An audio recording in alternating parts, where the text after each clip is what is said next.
Bismillahirrahmanirrahim. Assalamualaikum warahmatullahi wabarakatuh. Salam sejahtera untuk kita semua.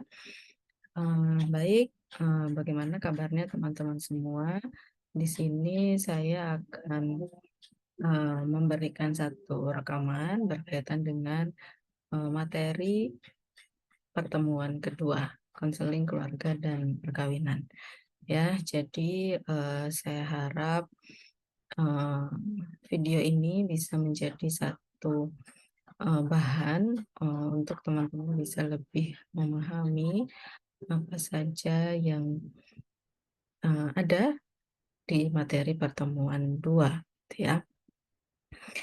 Tapi teman-teman boleh nanti setelah membaca PowerPoint-nya, teman-teman membaca dari referensi lain begitu ya. Jadi saya hanya sekedar membantu membacakan begitu ya, dan juga mencoba menjelaskan sedikit kaitannya dengan PowerPoint yang akan saya bagikan kepada teman-teman semua. Baik, akan saya share screen untuk materinya ya.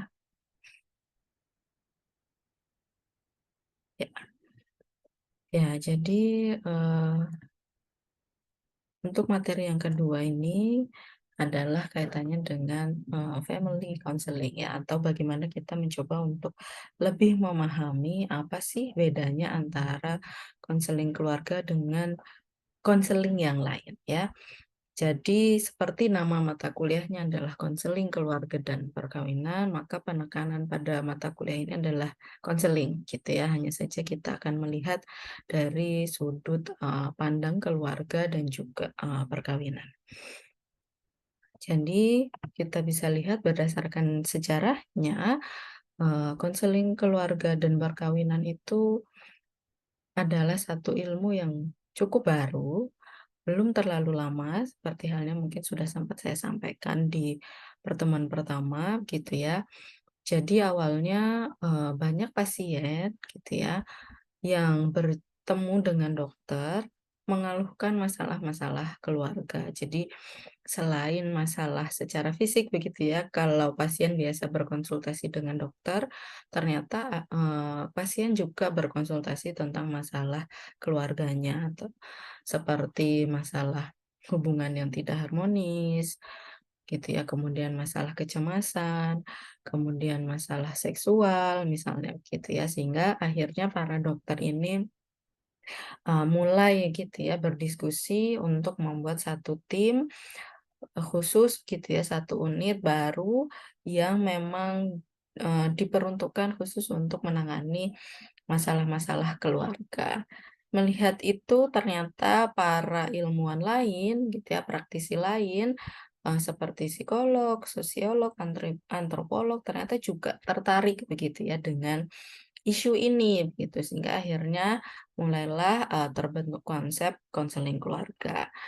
Konsepnya mulai sejak 1930 begitu ya, tapi mulai berkembang pesat di tahun 1970-an sampai 80. Jadi kalau kita hitung begitu ya, jadi ternyata ilmu konseling keluarga itu memang baru sekitar 40 tahunan ya. Makanya saya bilang ini termasuk ilmu yang memang eee, cukup baru gitu ya, dibandingkan dengan kalau kita bicara psikologi secara umum ya. Nah, sehingga bagaimana sebetulnya seorang konselor keluarga dan atau perkawinan mendefinisikan sebuah keluarga gitu ya. Jadi sebagai seorang konselor, kita akan melihat keluarga itu adalah sebuah sistem gitu ya, sebuah unit di mana dalam satu sistem, dalam sebuah unit kita percaya ketika ada satu saja yang bermasalah, maka yang lain juga turut merasakan sehingga saling berkaitan, saling berhubungan begitu ya. Seperti halnya contoh misalnya sebuah sistem kelas gitu ya. Di dalam kelas kita ada AC, ada papan tulis, ada layar LCD, kemudian ada proyektor, ada mikrofon gitu ya. Contoh, dalam sistem kelas itu ternyata ada satu saja yang mati. AC mati misalnya gitu. Ternyata dengan adanya sistem AC yang dalam sistem itu ada yang rusak, AC mati, maka akan berpengaruh terhadap kenyamanan ya. sehingga mahasiswa akan merasa tidak nyaman, konsentrasi menurun gitu ya. Jadi sistem dalam kelas itu jadi terganggu. Yaitu satu contoh atau analogi, begitu juga di dalam keluarga ya. Sehingga konselor akan melihat keluarga itu adalah satu kesatuan gitu ya, sehingga teorinya adalah sebuah teori sistem begitu ya. Sehingga yang akan dilihat dalam konseling keluarga itu adalah kaitannya dengan dinamika, hubungan, interaksi, aliansi bahkan mungkin gitu ya, dan juga konflik ya. Di mana itu yang akan mempengaruhi keluarga secara satu kesatuan ya.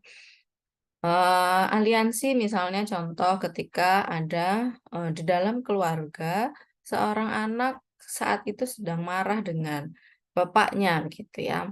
Kemudian mencari pembelaan pada ibunya dan ternyata si ibu membela anak dan juga menyalahkan bapak begitu ya, sehingga terjadi aliansi ya di situ antara anak dengan ibu. Itu akhirnya menimbulkan satu masalah gitu ya. Pada akhirnya bisa jadi anak tidak lagi respect ya, tidak lagi hormat pada bapak begitu, karena eee, selama ini yang bisa membela ada ibunya gitu ya. Nah, itu jelas akan jadi satu masalah, berarti ada hubungan yang tidak tepat di situ gitu ya. Nah, kemudian yang menjadi unik adalah pada konseling keluarga, konselor itu bisa terlibat aktif ya dalam sesi, sehingga konselor bisa berlaku sebagai instruktur, pengarah, atau bahkan memandu, karena memang tujuannya adalah untuk memahami bentuk interaksi di dalam keluarga. Ini jelas berbeda dengan konseling individu, konseling keluarga, konseling kelompok, maaf ya. Karena kalau konseling individu, konselor tidak berhak begitu ya, konselor tidak bisa berlaku sebagai instruktur, mengarahkan gitu ya.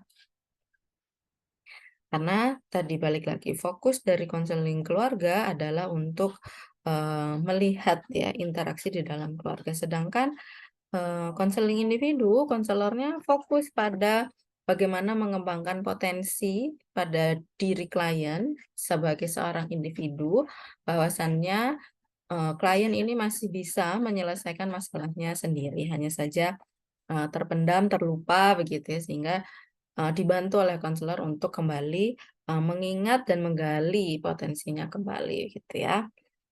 Nah, sehingga dari situ bisa kita lihat secara umum perbedaan antara konseling keluarga dan konseling individu adalah tadi ya pada eee, tujuannya gitu ya.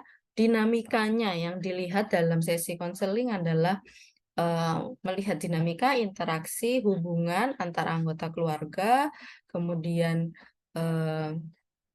tujuannya adalah untuk memperbaiki sistem gitu ya, berbeda dengan konseling individu fokusnya adalah pada individunya dan juga tujuannya adalah untuk mengembangkan kembali potensi yang sudah dimiliki oleh klien gitu ya, terutama dalam hal menyelesaikan masalah gitu. Kemudian pendekatan ya, mungkin sedikit sudah saya sampaikan juga kemarin di pertemuan pertama, bahwasannya dalam konseling keluarga ada beberapa pendekatan yang dengan istilah yang baru gitu ya, dibandingkan dengan istilah-istilah pada psikologi secara umum gitu ya. Jadi ada Bowen model, ada experiential model, ada structural model dan sebagainya. Itu berbeda dengan konseling individu yang kalau secara psikoterapinya biasanya akan menggunakan ada istilah-istilah CBT, REBT, hipnoterapi begitu ya.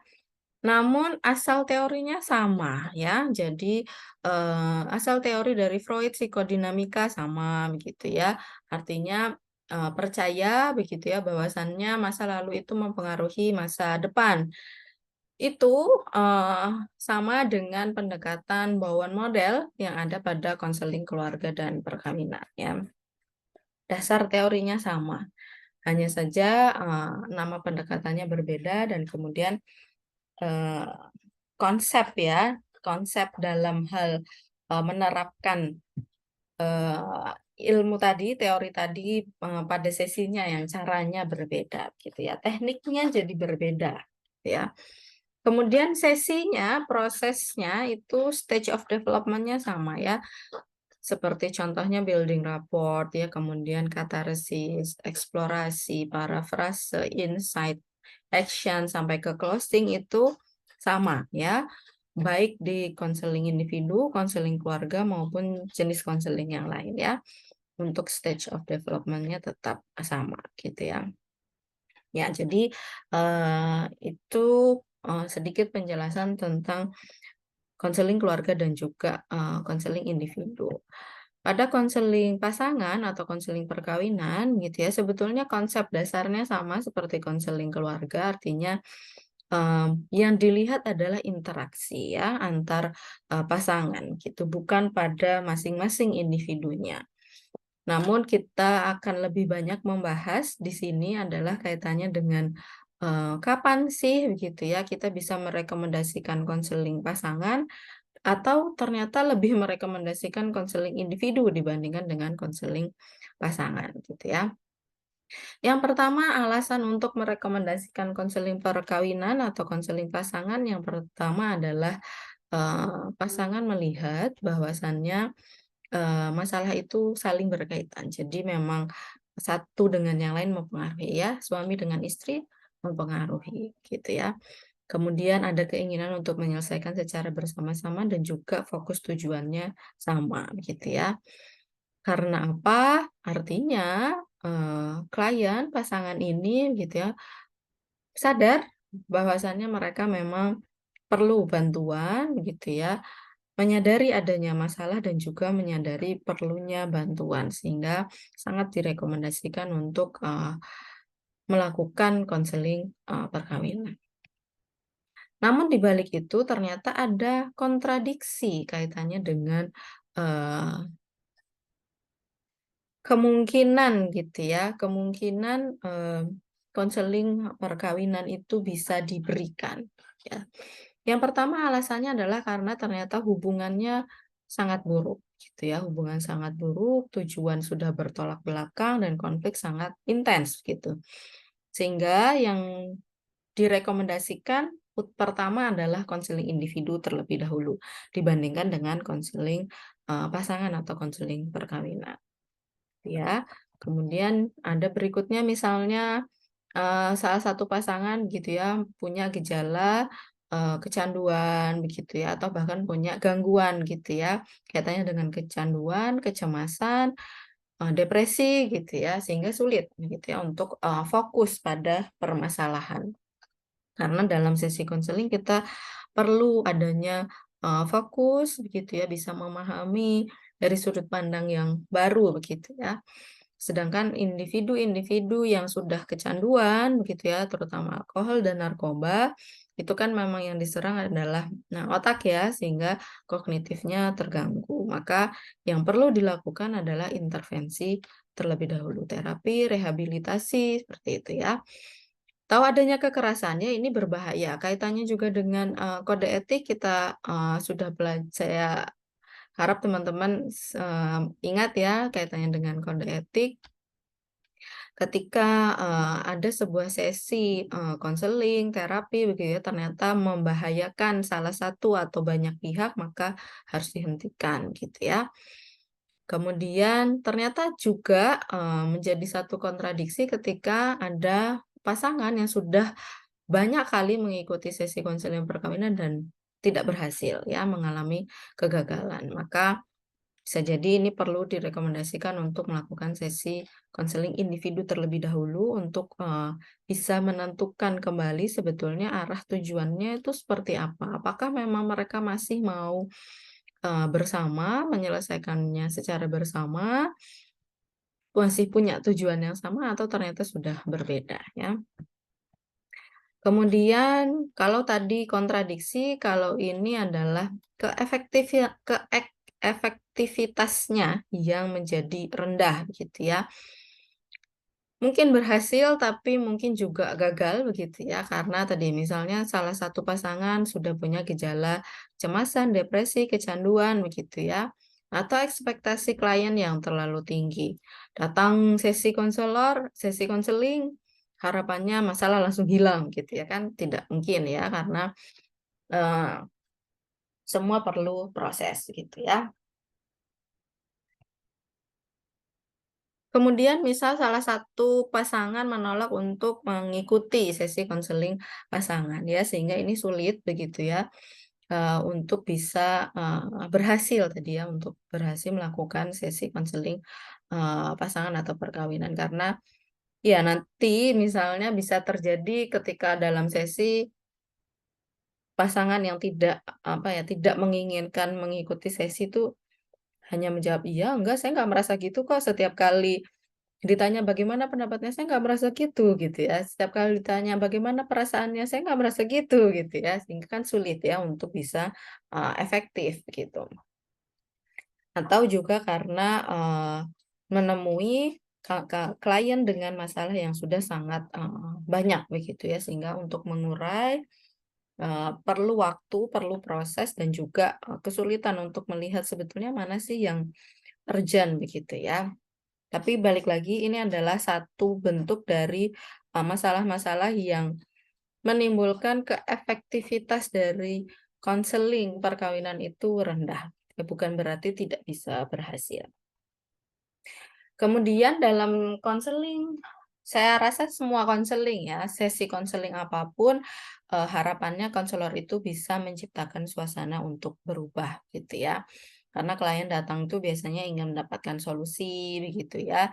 Kemudian dari situ artinya ketika klien itu sudah datang dengan keinginannya sendiri, kemauannya sendiri, itu menjadi satu hal yang perlu kita apresiasi, kemudian satu hal yang perlu kita pegang bahwasanya ini adalah satu faktor positif di mana klien merasa gitu ya, merasa perlu untuk, berbenah begitu. Nah itu yang harus juga, menjadi satu, pegangan bagi seorang konselor begitu ya.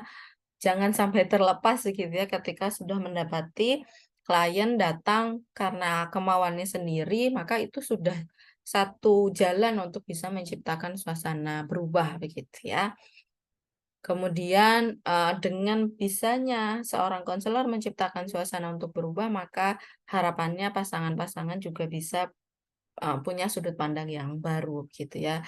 Selama ini mungkin ya sering kali konflik itu terjadi, masalah itu terjadi karena tidak bisa melihat dari sudut pandang pasangan gitu ya, fokus hanya pada sudut pandangnya pribadi begitu sehingga, tidak, menemui satu jalan tengah begitu ya.